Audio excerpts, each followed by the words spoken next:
উন্নয়নের ব্যাপক প্রচার সত্ত্বেও ত্রিপুরার অনেক এলাকায় বাস্তব চিত্র একেবারে আলাদা। প্যাচারথল ব্লকের অন্তর্গত বাঘাইছড়া থেকে প্যাচারথল পর্যন্ত জরাজীর্ণ রাস্তা এলাকার মানুষের চরম দুর্ভোগের কারণ হয়ে দাঁড়িয়েছে। ত্রিপুরার প্যাচারথল এলাকায় নির্মাণের মাত্র 6 মাসের মাথায় ভেঙে চৌচির পিচ ঢালা রাস্তা।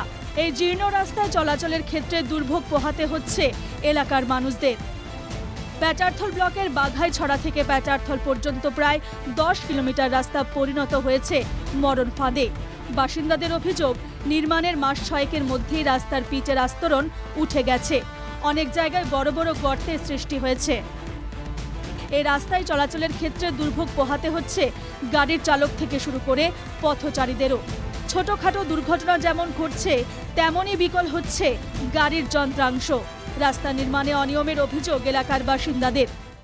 ফিজারতল থেকে ফিজারতল রাস্তা বাগাইছড়া রাস্তা গাড়ি আইতে কষ্ট, ফজিন্দারের ব্যাগ দিয়া যাইতে কষ্ট।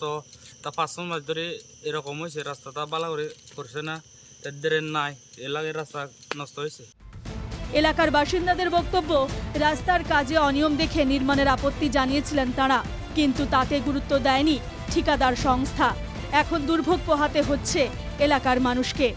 রাস্তাটা কিরকম খারাপ হয়েছে, ড্রেন নাই, এখন তো রাস্তাটা লাগে বালা করে কিরকম একদম পাতলা করে কিরকম হয়েছে। যে সময় করতেছে এই সময় আমি কয়েকজনে কইয়া আমি কইছি বাধা করছি, একদম পাতলা করে করছে তারা তো করছে। ওই ওই ওই বাঙালি গ্রামে এটা অবডিশন রয়েছে, এটা তারা বালা করে করছে 1 বছর পরে। আমার তা কিরকম পাতলা করে দেখছ না, আমার তা একদম পাতলা করে করে তারা শেষ করিয়া আর 1-2 মাস গেলে রাস্তাটা আরো খারাপ হয়ে যায়, আগের মতন আরো যাওয়া যায়। শুধু একটি রাস্তায় নয়, নানা ক্ষেত্রে উঠে এসেছে দুর্নীতির অভিযোগ। ফলে টাকা খরচ হলেও মানুষের সমস্যা মিটছে না।